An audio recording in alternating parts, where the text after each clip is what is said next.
la force tranquille. Lumumba s'est échappé, tout simplement en se cachant dans la voiture de son personnel de maison.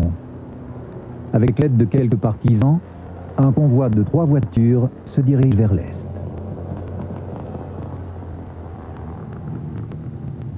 Lumumba veut regagner Stanleyville, le bastion de son parti. Il doit accomplir un voyage de plus de 2000 km, en empruntant des chemins peu sûrs et en traversant de nombreux cours d'eau. Le soir même, les partisans de Lumumba ont publié un communiqué. Lumumba ne considère pas son départ comme une fuite, mais comme le début du rétablissement de la légalité. Dans l'une des voitures, Roland, son jeune fils, et Pauline, sa femme, qui l'accompagnent. Le convoi est arrêté à plusieurs reprises, tantôt par des militaires, tantôt par des Congolais enthousiastes qui reconnaissent Lumumba et qui exigent qu'il prononce un discours. Le lendemain de son évasion, plusieurs chefs d'État africains se réunissent à Brazzaville. Le président Kasavubu est présent.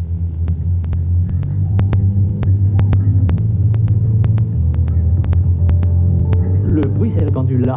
Et alors on a vu tous les leaders congolais revenir, dardard, repasser le fleuve, j'ai fait la même chose, se répandre dans la ville, Léopoldville. Et certains n'étaient pas du tout tranquilles là. Faut bien le dire. Il y en avait qui se réjouissaient, d'autres qui peut-être se réjouissaient mais n'en disaient rien, et puis il y en a d'autres qui disaient oh là là, on va vers une guerre civile, etc. Ce bonhomme remonte vers le nord, c'est évident.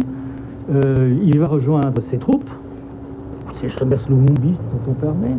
Il va rejoindre en tout cas un grand morceau du Congo.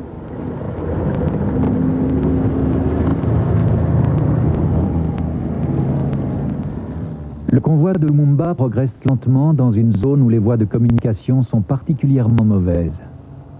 Lumumba met 3 jours pour rejoindre l'est de la province du Kasaï. Entre-temps, les troupes de Mobutu sont sur ses traces. Les poursuivants utilisent même un petit avion piloté par un Européen spécialisé dans les vols à basse altitude.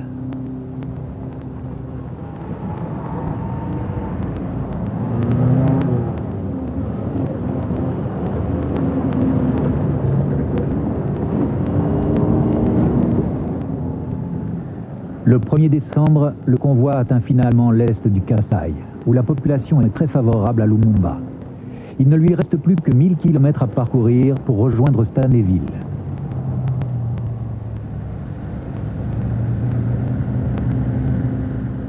Dans la nuit du 1er décembre, Lumumba et ses compagnons atteignent la rive du fleuve Sankuru, le dernier grand obstacle à franchir.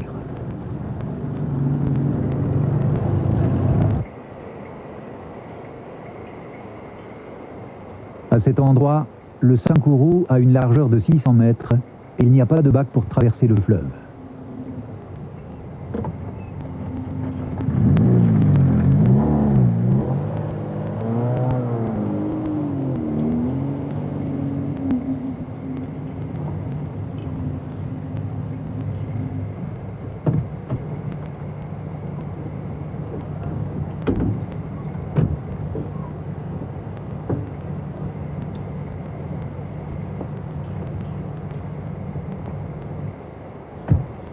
Lumumba et ses compagnons se concertent. Finalement, ils décident qu'un petit groupe traversera le fleuve en pirogue afin de prévenir les passeurs qui sont de l'autre côté. Lumumba effectue la traversée et prévoit de revenir plus tard. Pauline, sa femme, et Roland, son jeune fils, l'attendront sur la rive gauche.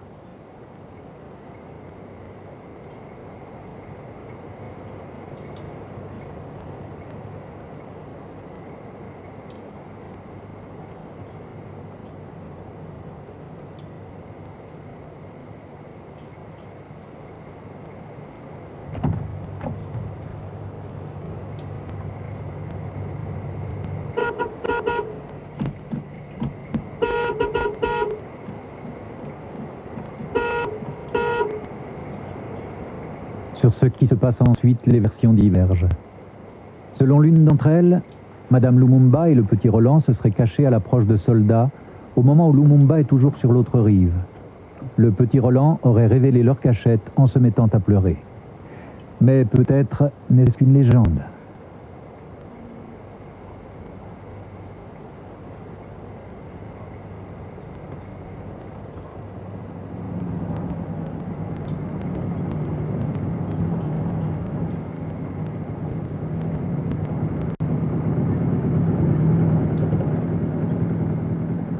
Toujours est-il que tout le convoi est arrêté et contraint de suivre les militaires dans leur voiture.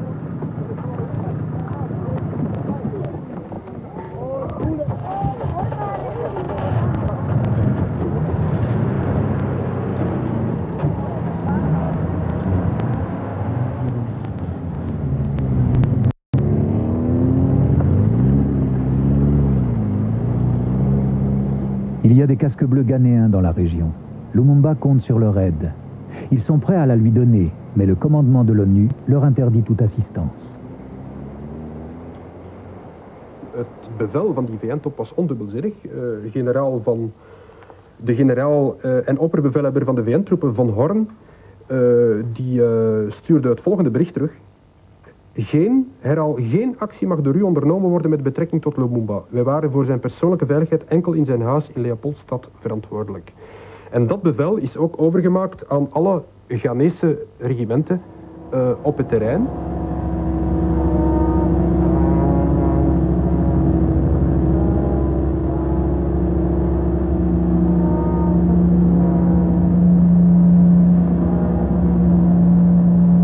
Lumumba est transféré par avion jusqu'à Léopoldville. Le 2 décembre, on le livre comme un trophée de guerre.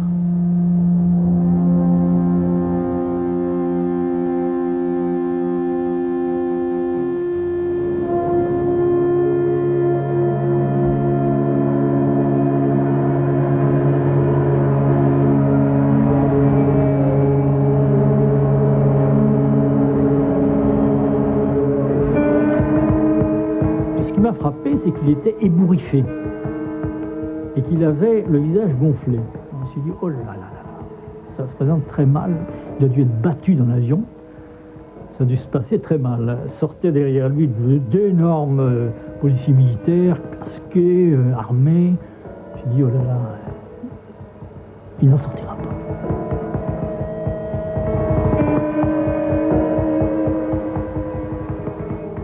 On amène Lumumba à la villa du colonel Mobutu.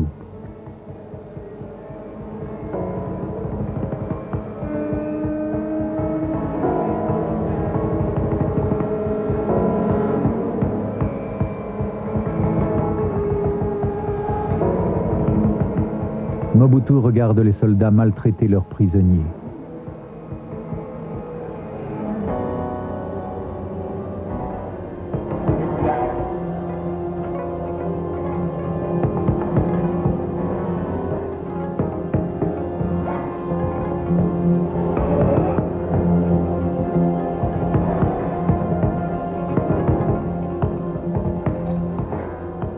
Et puis Mobutu a fait un signe, il n'a rien dit, il a fait un signe, comme pour dire, emmenez ça.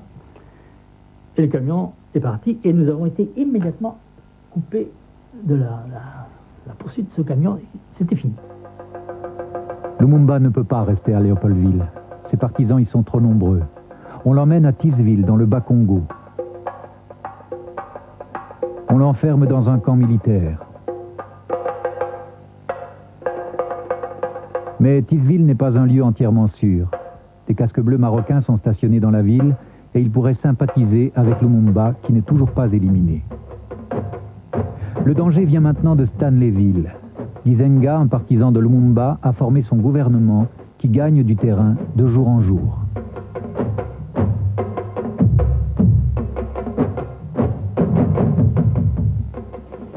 Le Katanga de Moïse Tshombe est menacé par des opposants lumumbistes qui mènent une guérilla très dure dans le nord de la province. Mais la magie de Lumumba opère toujours. Ses gardiens militaires tombent sous son charme.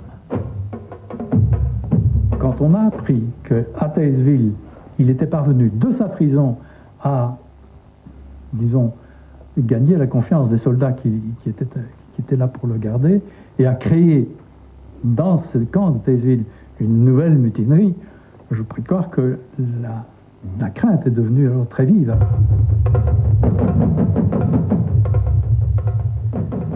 Le temps est venu de trouver une solution définitive au problème Lumumba.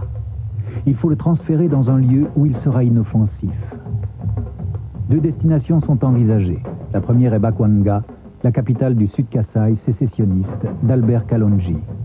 Ce dernier a déjà annoncé qu'il serait ravi d'accueillir Lumumba, ajoutant qu'il le fera exécuter sur le champ et utilisera son crâne comme vase. Bakwanga est donc synonyme d'exécution pour Lumumba. Ça oui, ça on le savait.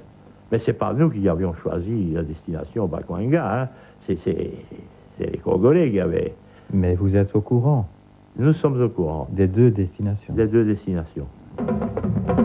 La deuxième possibilité est Elisabethville, la capitale du Katanga indépendant de Moïse Tshombe. Sur l'accueil qui serait réservé à Lumumba, les avis divergent. On avait construit à Jadotville une prison qui était considérée comme avant l'indépendance comme une prison très sûre et très, je ne vais pas dire un établissement modèle, hein, mais une prison dont on ne s'échapperait pas. D'ailleurs, Lumumba avait été précédemment déjà enfermé dans cette prison lorsqu'il avait été condamné précédemment. Donc, c'était ça surtout là. C'est ça ce qu'il m'a dit, hein. On va le mettre dans une prison sûre. Les Belges installés au Katanga ont une autre opinion. Ils sont certains que transférer Lumumba à Elisabethville équivaut à signer son arrêt de mort. Lumumba avait été menacé de mort par M. Munogo et M. Kiboué déjà à la table ronde à Bruxelles en 1960, en janvier 1960. Kiboué et Munogo avaient dit à Lumumba, si tu mets les pieds au Katanga, tu n'en sortiras pas vivant. Jacques Barthelou et ses collègues parlent en connaissance de cause. Ils travaillent en étroite collaboration avec les ministres katangais. On dit même que les conseillers belges forment le véritable gouvernement du Katanga. C'était plutôt le cerveau, à mon avis. Hein. C'était le cerveau qui jouait un rôle de cabinet politique de Tshombe, qui pensait, qui faisait ses discours, qui structurait la politique de sécession, mais toujours avec un point de vue belge, c'est-à-dire que nous étions là pour sauver les mœurs. Bruxelles mise toujours sur les deux tableaux, le Congo et le Katanga. Ce dernier devant être la tête de pont pour reconstruire le Congo. L'homme choisi pour mener cette tâche à bien est le comte Harold d'Apremont-Linden. Au cours de l'été 1960, comme attaché de cabinet de Gaston Eskens, il a rendu la sécession techniquement possible et installé les conseillers belges à Elisabethville. Lorsque l'opération est menée à bien, Eskens en fait son ministre des Affaires africaines. C'est dans le cadre de cette fonction que le comte va jouer un rôle important dans les dernières heures de Patrice Lumumba.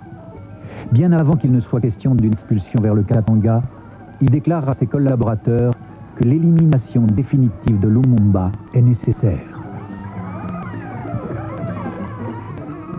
Les Belges sont omniprésents au Katanga. Derrière chaque noir ayant un tant soit peu de pouvoir, il y a un blanc, dans l'administration, dans la police, dans l'armée. Lorsque Tshombe apparaît en public, on voit presque toujours à ses côtés son conseiller belge, le major Guy Weber. Tshombe jouit aussi du soutien personnel du roi Baudouin. Alors que le premier ministre légal du Congo est en prison, le rebelle Tshombe est reçu à Bruxelles avec tous les honneurs. Tous ceux qui voudraient bien marcher avec le Katanga a une porte ouverte. Vous attendez M. Kasavubu aussi. Ben, j'attends aussi M. Kasavubu qui fera. Lumumba.